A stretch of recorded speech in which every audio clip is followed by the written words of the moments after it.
দেখেন আমি বিদেশে গিয়ে দিন রাত পরিশ্রম করে আমি টাকা পয়সা পাঠাইছি। এই যে ঘর বাড়িগুলো করছে সব তো আমার টাকায়।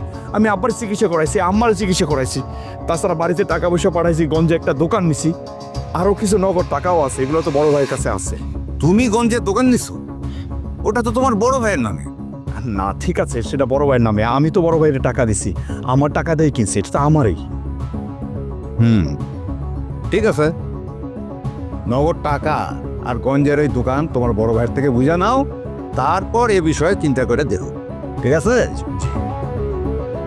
আসসালামু আলাইকুম।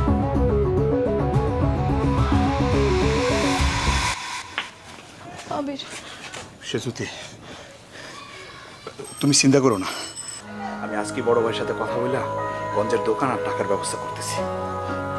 তোমার যা করো তুমি তাড়াতাড়ি করো। আজকেও ঘটক আসছিল নতুন পাত্রের সন্ধান নিয়ে। তুমি আর দেরি করো না, একটু তাড়াতাড়ি করো। তুমি এত ভয় পাইতেছ কেন? আমি আছি না? আচ্ছা, আমার উপরে তোমার ভরসা নাই?